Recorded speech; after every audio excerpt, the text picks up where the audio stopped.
Welcome into the Not All There podcast. I'm Chad. I'm your host. It's just me again. And we've had some few technical difficulties here on the show. Me. The last episode that I posted, thought it was a good one. It was about gratitude. And somewhere in the middle, the audio got all jacked up, got kind of crackly. My voice got crackly. And I was unable to sort that out. So I want to make sure that I can give you the best product possible.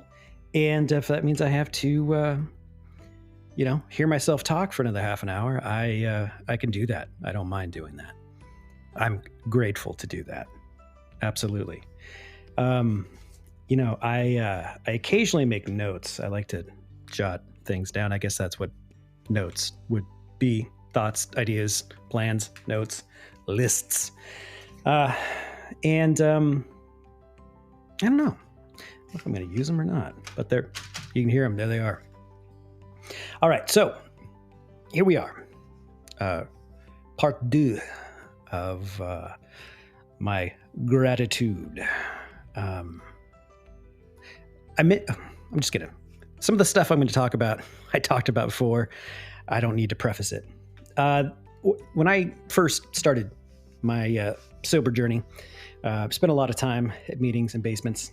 And, the first year of sobriety is a trip. It's, because you're kind of almost seeing the world for the very first time. For quite a few of us, our run of whatever we were chasing was very long. And through that time, you kind of become stunted. And lines get blurred and the world around you, literally through your eyes gets blurred. Things, get real mucky, muddy, murky. And so when you get sober and you start to come out of the fog, things feel and smell and sound and look different.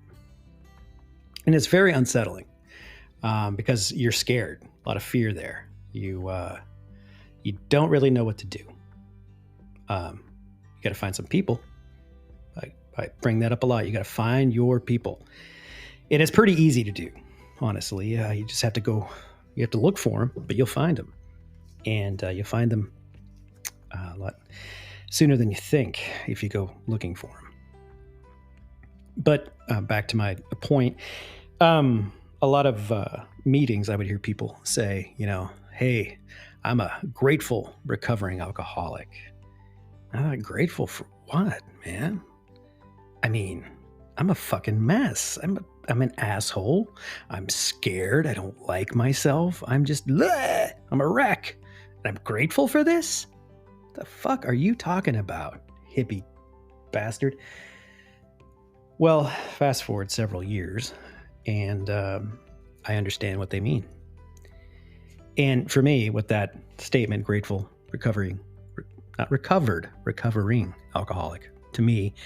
for me anyway, I know that I can never be fully recovered. It's just going to be a continuous journey until they put me in the ground or sell me for parts. But I understand what they mean by that because as I sit here now, I'm sharing all this, experience with you. And I'm able to do that because I am an alcoholic. And what I mean by that is, getting over the drinking and the other stuff was just the first part. Another saying, there's lots, many are cliche. Anyway, you think that the kitten hanging on, the hold on poster's bad. Well, recovery's got a whole bunch of stuff and you just got to get over it and roll with it because, it's true. But anyway,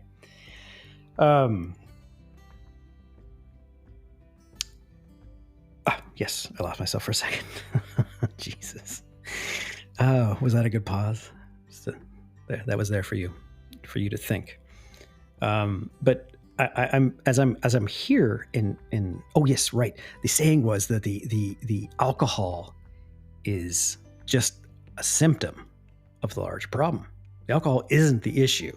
It's a symptom. What's underneath that? And that's when the real work has to start. And you can half-ass it if you want. And maybe that's all you need. Maybe that's all you want out of your life is to half-ass it. I don't know. Good for you, man. If that's what you want, go get it. You can do it. For me, I was always searching for something bigger, deeper. I needed to kind of know why. And you're like, well, why? Why what? I'll get to that. But for me, about year 3 of being sober, going into my 4th year, I really kind of hit a wall. And something wasn't feeling right. And I couldn't quite put my finger on it. So I decided I would get back into therapy, and I found a really great therapist. And she worked with people who were in recovery. And so we really chopped up a lot about, my shenanigans and things that I did, and really allowed me to, talk through that, feel through that, and, kind of forgive myself for things that I felt really shitty about that I did. And through that, we were able to unlock, the big dark secret, which we don't need to spill here. I will just say that it involved a lot of trauma, various forms of trauma that started at a really young age and continued for a lot longer than it should have. And that left me the incidents that my history in the past, those encounters that I had that caused these traumas, they really left me feeling out of place. And I didn't know who I was, what I was supposed to be doing. I just didn't feel like I fit in, and found alcohol. And through the alcohol, I was able to gain relief and feel as if I found a purpose. Oh, this is who I really am. This is what I'm supposed to be doing. So I created this party identity, and on and on and on. And it was fun, and it was fun with problems, and it was just a big shitstorm of problems. And that went on, that therapy and breaking down all that went on for I don't know, 4 years. And there was pretty much a flat nervous breakdown in there. And it was very hard. And it was very difficult for me. And it was not easy for my family either. Nancy and I went through a lot through that, because I was just, there was a big thing inside of me that I needed to get out and sort through and face and get to know and forgive it. And I was able to do that, but it took a lot of time. And through that, I was really able to get to know myself and really understand what it is that I feel, how I feel that way, why I feel that way. And that's where the gratitude comes in. And when you are able to get to recognize and know yourself on on the level, right? I don't mean what's your favorite color, what kind of music do you like, but what that really gets in there and makes you tick. And I'm grateful that I've been able to really drill down to that. I don't know exactly what makes me tick, but I know enough. And that has made me a better person, which I'm grateful for. It's made me a husband, which I'm grateful for. It's made me a better parent, which I'm grateful for. It's given me courage. It's given me hope. Hope is a big one. All right, folks, just hold on to that hope, okay? Keeps you going. Gratitude and hope and some faith, all right? Now, believe that things will work out. They often do, but not in the way that you picture them in your mind. So you move forward, you take the steps, you do the actions, and you let things fall where they may, and you know what? Usually it's going to work out for you somehow, some way. Okay. And where this drunk, me, I get hung up. And I've recognized it in a lot of people. I don't think that this is an uncommon trait, character defect, as some people like to call them. But that expectations are dangerous. Very, very, very, very dangerous. This is my opinion and my observation. These are my experiences. I'm not sitting here trying to spit the gospel truth to you because I don't know for sure. But for me and my experience and what I see, expectations, they're a motherfucker, man.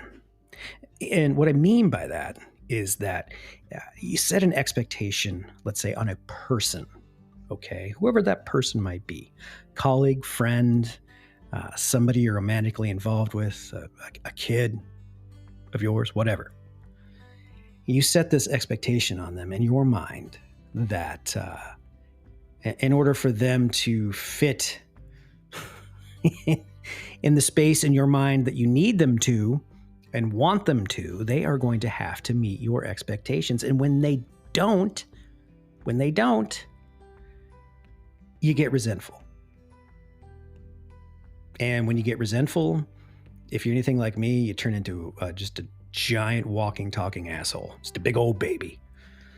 People are like, well, what's wrong with you? I don't know. And you just go on and complain and complain and complain and complain. And then you try and figure out why they didn't meet your expectation. I just needed them to do this for that to work, and they didn't do it. And now what the fuck? Jeez. Okay. Settle down, man. Go have a drink. I am so guilty of expectations. So guilty. And I put them on I set expectations all over the place. All over. And oh man, I've gotten so resentful and so angry and just such a dick. And I have really come to the conclusion that I can no longer do that I really need to catch myself. And I have found that it makes me a bit happier. It makes me just and when you're happier, you're lighter. Like, shit doesn't bother you, man. Like, you'll get there when you get there. You're going to tell them what you have to tell them, and they're going to react how they're going to react. Okay? They're going to accomplish a task, how they're going to accomplish it. It may not be the way that you want it to be done, or that you feel you need it to be done, but it'll be done. So what do you do with that? Well, the task is done. The goal is accomplished, but you fucked it up, man. You didn't. That's not the way we're supposed to do things. And I mean, come on. Do you understand what I'm talking about? I think you do. I'm trying to keep things as not vague, but as vanilla as possible, because you can apply what I'm saying to just about anything and find that, oh, yeah, maybe I do that. And perfectionism, yeah, that's a beauty. All right, hey everybody, newsflash: perfectionism does not exist. Perfection does not exist. Ain't there. Not gonna find it. Stop looking for it. All right, just stop it. Roll with the punches, baby. Roll with it. And that's where the gratitude comes in. All that is to set up gratitude. And, gratitude is, of course, a big picture thing. You can sit down across from somebody, having a cup of coffee, somebody you haven't seen in a while. Maybe you're catching up and they're like, how are things going with you? And what's new in your life? And, you could tell them what's going on, and you'd be like, I'm just so grateful that, I've got this life and I have this and that, and all these things are going great, and I'm very grateful for it. And that's awesome. To get to that point feels really, really good. And again, how you got to that point, learn from that. Yeah, you can learn a lot from that journey, but just you're going to do it without a map. You're going to look and say, I have to get to that point. How am I going to get there? I don't know, but I'm going to end up there. And on that journey to that the greater gratitude is a bunch of small pieces of gratitude along the way. You're like, well, what do you mean by small pieces of gratitude? I mean, come on, man. What I mean is, like, okay, you wake up in the morning. Ha! Wow, I'm grateful. I'm alive. I made it through another night. You did. If you're healthy and you get up and you can walk to the bathroom, your feet are working. I walk my dog every day. God bless her. She will not let a day go by.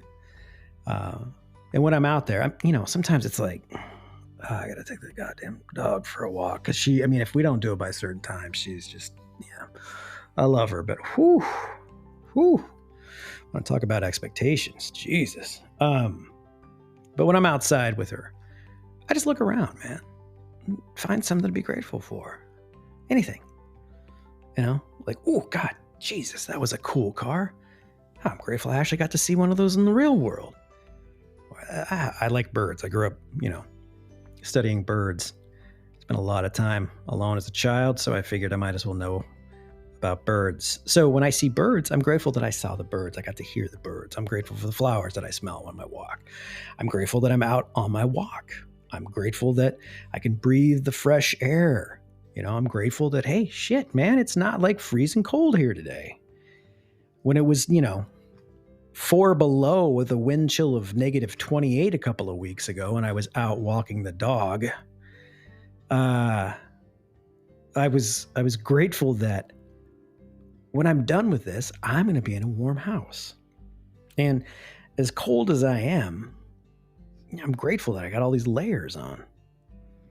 And you apply those throughout your day, and it gets a little better in your day. Things seem a little brighter.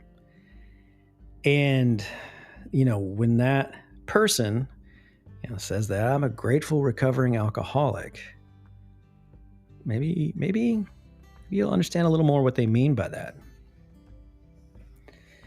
Man, it's I don't know. It's a Friday. I don't know. It's like 8:30. I am fried, but I'm happy to be doing this. This is something that really just kind of gives me energy. It's a healthy way for me to express myself, which then fills me with joy and gratefulness. But this week, Jesus, man, a lot of encounters with some, people are fucking crazy. I'm crazy. And I deal with people and their problems. And some weeks it's funny. Some weeks it's upsetting in like an emotional way because of maybe some of the circumstances I have to like deal with. But this week just really kind of tried my patience. And as the time was going, I found myself in these conversation cul-de-sacs having very, very uncomfortable conversations about people and their housing, and they got to move out of their housing because their place is falling apart and we can't fix it with them living in it. And so unfortunately, I'm sorry guys, but you're going to have to move, and they don't know what to do and their kids are in school. I mean, it's like fucking heartbreaking, but the fact is like the place is falling down around them. And it's a safety and a sanitary issue. And it is really difficult for me. I'm too empathetic towards people, and I have to have these really hard conversations, man. And they take a lot out of me. And I was in somebody's kitchen a couple of days ago. I should have known better, but I kind of got cornered and then I couldn't get out of there. And it took a lot out of me. And earlier in the week, well, let me just kind of jump backward to about a week ago. I had a dream with my brother in it. And it was a fun dream, you know. Not all my dreams with my brother are great. Ask Nancy. I have nightmares. I wake up screaming sometimes. And anyway, I had a dream with my brother. It was a cool dream. It was like, hey man, it's fucking good to see you. Wow, check this out.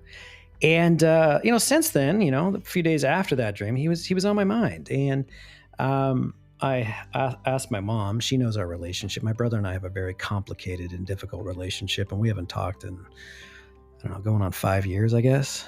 And I just, asked my mom, like, you don't have to answer this if you don't want to, but here's the deal. I had a dream. He was in it, and he's been on my mind, and I'm just kind of curious, like, how's he doing? His addiction runs deep in our family, man. It's got its hooks in so many of us on my mom's side and our dad's side, and just history of addiction. And it's a beast, and it really got my brother real bad. And he's just struggled with it, and lots of consequences. And he had a hard time stringing any time together, any time sober. And my mom said they had been sober for 5 years, and that he was working with a person who owned a bunch of sober living houses, I guess, in the Portland area. And he was kind of that person, the owner, is like taking my brother under his wing and it's keeping him busy. And it just made me feel really good. It was like, wow, he's making it happen. He's got something that is keeping him busy, and it sounds like he's doing as well as he can, and it made me feel really good. It made me feel very happy for him. And then let's see, Monday, like I woke up in the middle of the night. I woke up and I had this I had a fever. My hands, they felt like balloons. I was sweating. It was like I had the chills. My teeth were chattering. It was just this crazy fever. Nothing else, just a fever. And it just came out of nowhere and laid me out for almost a whole day. And it just felt really weird. Nothing else. So weird. I don't know if you've ever had that happen before, but there was nothing else. No other symptoms. Just a fever. And the next day, I got a text from my mom, and my brother he was in the ICU with a brain bleed, and it was very scary. And I was so scared for my brother, and I did not expect that at all.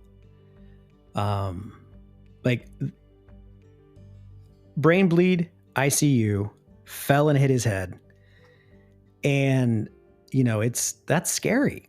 It's really fucking scary. People often don't make it out of that. And if they do, there is some drastic changes to their personality and motor skills. And it can do a lot of damage. And turns out he was taking blood thinners for whatever reason. I don't know. I have no idea about his medical status right now, but he was on blood thinners, and that actually, I don't know if it could be a bold statement to say that it saved his life, but it definitely allowed him to not have anything happen. Nothing. Guy made it out. He's back home. And now, in my mind, it's like, that fucker, is he sitting there, and does he realize how lucky he is to be alive? How he and I were at this really gnarly car accident about, I don't know, 25 years ago. I don't know how we walked out of that, but we did. And many other encounters in my brother's life. And he has, for lack of a better phrase, gotten away with it. Okay. And while he has had a lot of challenges and certain consequences, nothing like what you would think if you knew his backstory. And so the resentful dick that I can be was setting an expectation like, you know what? I bet he doesn't know how grateful he is. And oh my God, did I go down a fucking rabbit hole.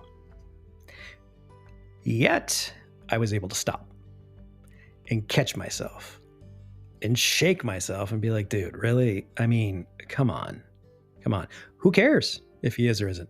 Not your problem. Not your circus, okay? Leave him over there. He's his own thing, his own person. He can live how he wants to. If he is, great. If he isn't, so what? So what? Not up to you. Not your problem. You can't fix it. You can't manage it. And you certainly can't control it. And I felt, you know what? I felt gratitude in that moment because I caught myself, realized, hey, that's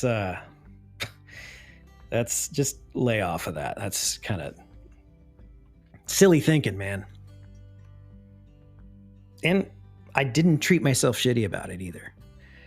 I was nice to myself about it. And I'm grateful for that I can like myself, that I can treat myself nicely. Not most of the time. I'm getting there. A lot of the time, I'm nice to myself. Still working on that, but I think I'll be working on that again until they sell me off for parts or turn me into glue, whatever they are going to do with me. So yeah, gratitude. It's not going to hurt you. You should try it sometime. Give it a shot. Give it a shot. And if you feel yourself getting testy towards somebody that you or have encounters with because you want them to be a different way, you want them to react a different way, respond a different way, and they don't, and you get irritated by that, knock that shit off. They are who they are, baby. We're not going to fix them, okay? Not up to us. Doesn't mean you have to hang out with them. You don't have to like them, but you don't have to try and fix them or change them, all right? You can fix and change yourself. Work on that. It's harder. It's a lot harder, but the payoff's great. All right, be kind and loving to yourself. Be kind and loving to others. Treat yourself well, okay? Give yourself a big old hug. You deserve it. I'm going to get out of here. I will talk to you guys soon. All right? Take care.